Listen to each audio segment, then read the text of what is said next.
Olá, meus amigos, 16º encontro do nosso pequeno curso de Filosofia do Direito em parceria com o site Contra os Acadêmicos. Este é o canal Resenha Forense, eu sou o professor Marcelo Picheiro da Silveira e hoje a gente estuda uma aula que eu intitulei Notas sobre a Escola do Direito Natural e sobre a Escola do Direito Racional. O primeiro item do caderno de hoje, o PDF aqui embaixo, é a Escola do Direito Natural. Nós podemos afirmar que a Escola do Direito Natural, e não o justnaturalismo em si, que encontra raízes tomistas, por exemplo, surgiu na época renascentista. Então, a Escola do Direito Natural hoje aqui é chamada com um aspecto, com um recorte, bem delineado, tá? Nome âncora aqui, sem dúvida alguma, é o de Hugo Grocio, autor de uma obra, eu não sei pronunciar, tá, pessoal? Nunca estudei francês, se é que isso é francês, mas como foi publicado em 1625 em Paris, eu presumo que seja francês. Acho que seria De Jure Belli a Pacis. Escreve De Jure Belli com dois L's, ac, A-C, Pacis, P-A-C-I-S. Como o panorama internacional de seu tempo foi sua ideia inspiradora, o Grocio costuma ser chamado até de pai do direito internacional.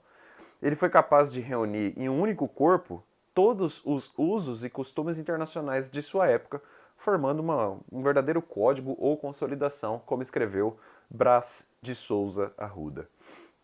Nós podemos situar a escola do direito natural em dois grandes grupos.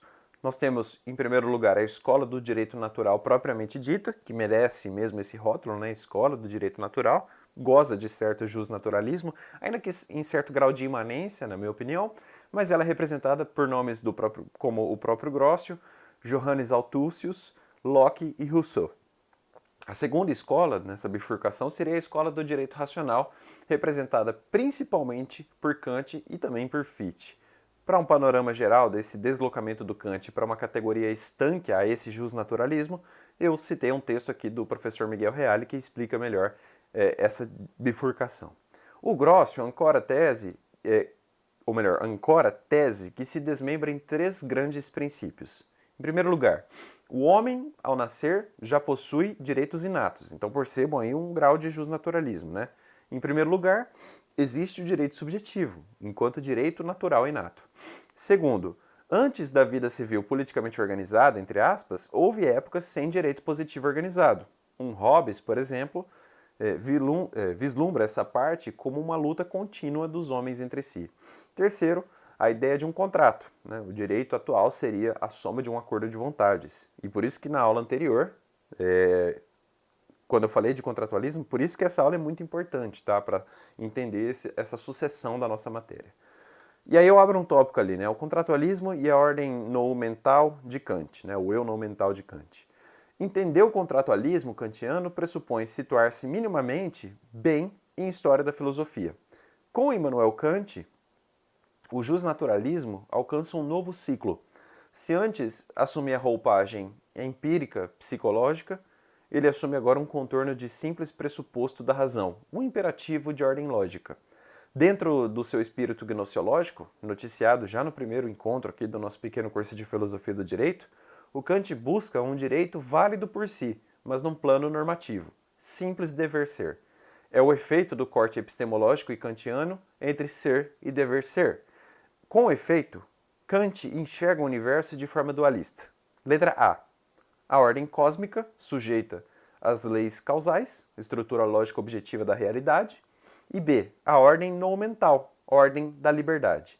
O homem se situa nas duas ordens. Não deixa de ser um componente bioquímico, entre aspas, ser vivo que é, não é? Estrutura físico-química complexa, capaz de absorver e gerar energia por conta própria, é um ser vivo, mas assume também espaço enquanto ser espiritual. Nesse sentido, o homem é livre, ele tem liberdade de deliberações. A doutrina kantiana é o encontro da intersecção entre o determinismo e o livre-arbítrio. A tentativa de conciliar as duas ordens é, por assim dizer, o resumo dos esforços de Kant para a filosofia do direito. Eu fiz um desenho didático, eu sei que os desenhos parecem bobinhos, mas eles ajudam a fixar a matéria, né? Eu coloquei ali dois círculos que se encontram, né? O determinismo Seria um círculo, o círculo azul, e o círculo verde do livre-arbítrio. Esse encontro dos dois círculos é justamente o esforço kantiano filosófico, tá? Na crítica da razão pura, Kant procura estabelecer condições essenciais para o conhecimento positivo, concluindo que só há ciência onde existe possibilidade de experiência. Por isso, por isso a negativa, melhor dizendo, na metafísica, a negativa da imortalidade, entre aspas, da alma e mesmo da existência de Deus. Essas últimas ideias, entre aspas, e aspas propositais para um católico, que é o meu caso, são excluídas na obra kantiana no domínio das ciências positivas. Já na crítica da razão prática, o Kant sustenta a imortalidade da alma, a existência de Deus e a liberdade, é justamente o contrário, né? E estabelece ali o primado da razão prática. Alguém poderá dizer aqui, Marcelo, então há contradição, né? O Kant se entrou num paradoxo, as duas críticas kantianas entram em choque. Lê do engano, pelo menos o objetivo do Kant era bem claro. O esforço do Kant, se ele teve êxito ou não, é outra história, mas o esforço dele foi de possibilitar a coexistência dessas duas ordens. Por isso, a sua formulação para o contratualismo é talvez inédita. O Kant acredita que o filósofo do direito pode propor um conceito jurídico universal, válido para um ponto X aqui do Brasil e para um ponto Y da China. Mas isso jamais será alcançado pelas vias empíricas. Então vejam aí que já há um forte deslocar de a priori aqui, né? E é bem diferente do ceticismo. O êxito na busca de um princípio jurídico universalmente válido deve ser necessariamente abstrato, um conceito a priorístico. É engraçado, né? Kelsen, influenciado que foi por Kant, tem uma teoria, né, a teoria pura do direito, que pode ser sim observada em qualquer canto desse mundo. É impressionante, né, a confecção teórica dele. Eis o apriorismo kantiano. O universo será formal. O formalismo filosófico de Kant se explica por essa separação radical entre o que é e o que deve ser, entre a realidade e o ideal. Diferentemente de um Rousseau, que a gente estudou na aula passada, para o qual o direito assume, ou melhor, para o qual o direito obriga simplesmente porque homens querem. O Kant sustenta algo muito diferente do Rousseau. A essência kantiana e contratualista do direito é o imperativo ineludível resultante de nosso espírito, é o que escreveu Miguel Reale. A roupagem contratualista kantiana é puramente lógica, despida de qualquer empiricidade. Assim, no sistema de Kant, o valor se separa do ser. Liberdade e valor, na doutrina do filósofo germânico, passam a ser pensados como um mundo a se, o mundo da liberdade pura, que não pode ser objeto de experiência, entre aspas, ou seja, de conhecimento teorético, mas tão somente de intuição prática, como escreveu mais uma vez o professor Miguel Reale.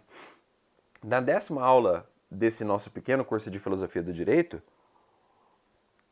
nós vimos que Immanuel Kant, que em Immanuel Kant, encontramos uma das mais célebres fundamentações de um comportamento ético. Ele escreve: o homem não é uma coisa, não é, portanto, um objeto que possa ser utilizado simplesmente como um meio, mas, pelo contrário, deve ser considerado sempre em todas as suas ações como um fim em si mesmo. Portanto, não posso dispor do homem na minha pessoa para o mutilar, o degradar ou o matar. É o que ele escreveu na Fundamentação da Metafísica dos Costumes, na tradução que eu tenho aqui do Paulo Quinteia, editada lá em Lisboa. Noutra passagem, em uma edição diferente e em outra tradução, lê-se o seguinte: o homem, e de uma maneira geral, todo o ser racional, existe como fim em si mesmo, não só como meio para uso arbitrário desta ou daquela vontade, de maneira que ele tem de ser considerado simultaneamente como fim. Kant pede ao leitor, então, para agir de tal maneira que use a humanidade, tanto na pessoa do leitor como na pessoa de qualquer outro, sempre e simultaneamente como fim e nunca simplesmente como meio. E aqui, de novo, Metafísica dos Costumes, na tradução do Edson Bini, editado dessa vez aqui no Brasil, na cidade de Bauru, na editora Edpro.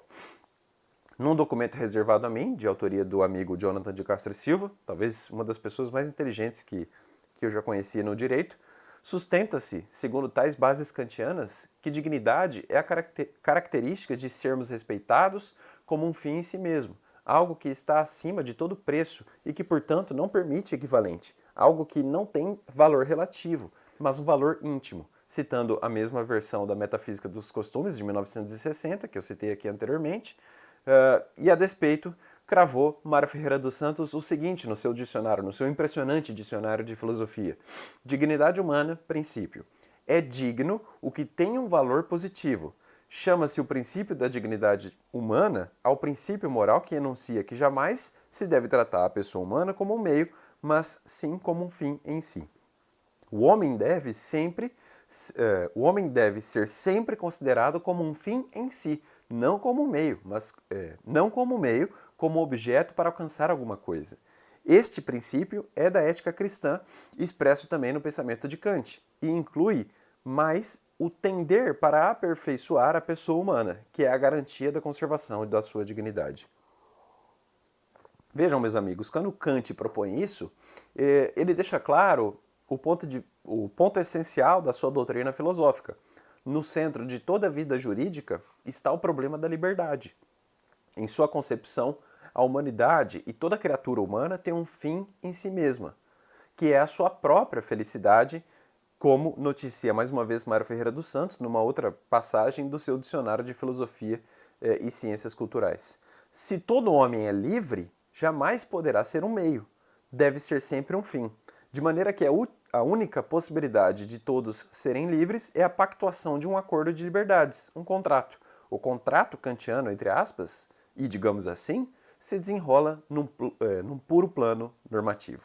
Pessoal, esse foi o 16º encontro. Eu volto no 17º encontro para falar de notas sobre a escola histórica. Até mais.